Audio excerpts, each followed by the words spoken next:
सारं स्वागत आहे तुमचं जटुरीच्या चॅनलवर। माझा आवाज थोडा बारीक येईल तुम्हाला, कारण मी रिक्षामध्ये आहे, तो फिरायला चाललोय। एकीकडे मी सुजली आहे खूप सारी दाढीमुळे, पण नक्की ब्लॉग शेवटपर्यंत बघा आणि तुमचं असंच खूप सारं प्रेम आम्हाला द्या, मला व माझ्या फॅमिलीला।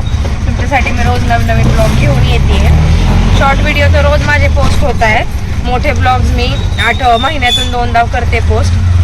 थोडंसं वेळ मिळाला की मोठे ब्लॉग्स पण करेन मी पोस्ट।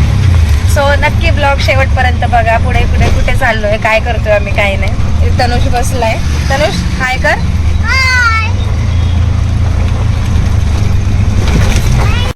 मग आम्ही आहे ना 3 जण, मी, हजबंड आणि तनुष, आणि ना त्यांचा मित्र होता हजबंडचा आणि त्यांची वाईफ वगैरे, त्यांची मैत्रीण, अशा आम्ही 4-5 जण निघालेलो होतो।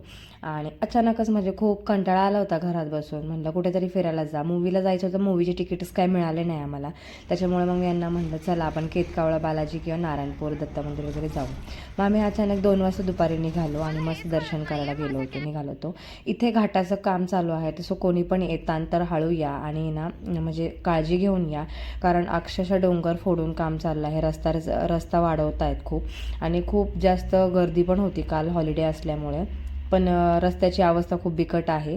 सो काळजीपूर्वक या, नाहीतर रस्त्याचं काम झाल्यानंतरच या नंतर, कारण की ना म्हणजे पूर्ण रस्ता आहे ना, अख्खा जो घाट आहे ना, त्या घाटामध्ये पूर्ण डोंगर फोडलेला आहे, खाली दगड पडलेत वगैरे, मस्त त्यांनी लावले साईडनं आपल्याला व्यवस्थित जाण्यासाठी।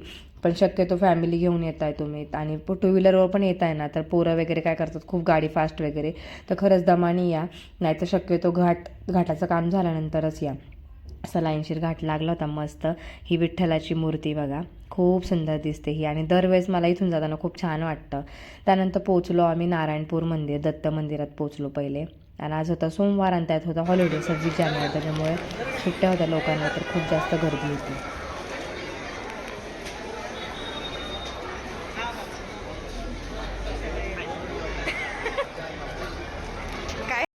तर इकडे मंदिरात आहे ना इतकी गर्दी होती, त्यात आम्ही लाईनीला थांबलो, आणि ना अक्षरशः लोक आहेत ना, म्हणजे मंदिरात पण शिस्त पाळत नाही, लोक साईडनं इकडनं तिकडनं लाईनीत घुसत होते आणि मध्ये जात होते। आता कधी भांडावं तर कसं, आणि मंदिराच्या ठिकाणी वाद घालून उपयोग नाही आहे, पण लोकांना खरंच आहे ना कळतच नाही, शिस्त पाळली पाहिजे आपण।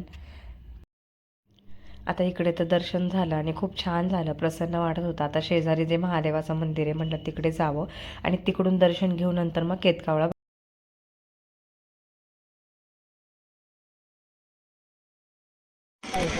आज जायचं, चल